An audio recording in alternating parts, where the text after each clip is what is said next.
बहिणींनो, तुम्हा सर्वांना माझा नमस्कार आहे. तर मी आज झणझणीत शेंगदाण्याचा ठेचा बनवणार आहे. तर इथं हे पावणा वाटी शेंगदाणे घेतलेले आहेत, तिखट मिरच्या घेतलेल्या आहेत, कोथिंबीर घेतलेली आहे, लसूण घेतलेला आहे. तर आता मी हे शेंगदाणे भाजून घेणार आहे आणि मिरची पण भाजून घेते. मी कढई ठेवली, मी आता हे शेंगदाणे टाकते. तर शेंगदाणे भाजून झालेले आहेत, तर मी गॅस बंद करते. तर आता इथे मिरच्या पण भाजून घेते मी आणि लसूण, थोडंसं तेल घालायचं आहे.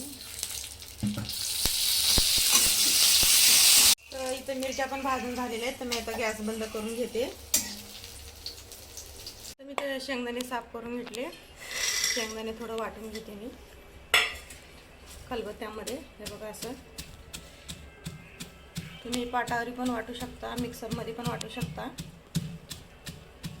चवीला एकदम छान होतं पाटावरी खलबत्त्यामध्ये वाटलं तर.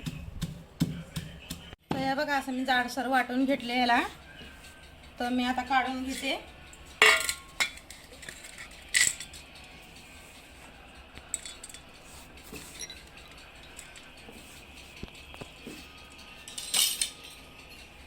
आता आपल्याला ही मिरची आहे ना, मिरची लसूण हे वाटून घ्यायचं आहे आणि हे कोथिंबीर.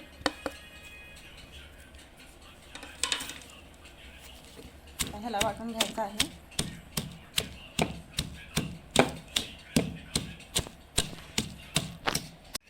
तर आता मिरची पण वाटून झालेली आहे. तर आता हे शेंगदाणे वाटून घेतलेले आहेत ना, आता हे घालते मी.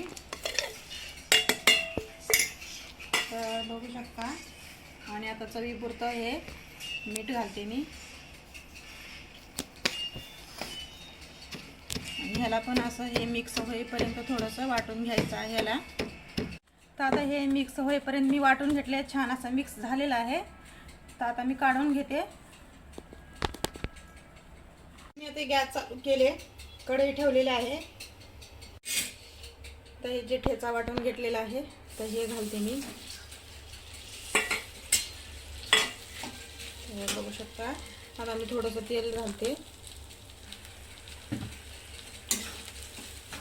आणि थोडं ह्याला एक 2 ते 3 मिनटं परतून घ्यायचं आहे. तर हे बघा, परतून झालेलं आहे. तर मी आता इथे गॅस बंद करून घेते. आता बनवून तयार आहे. तर तुम्ही पण बनवा, असंच वाटा आणि खाऊन मला नक्कीच कळवा. तर आवडला असेल तर लाईक करा, शेअर करा आणि सबस्क्राईब करायला विसरू नका.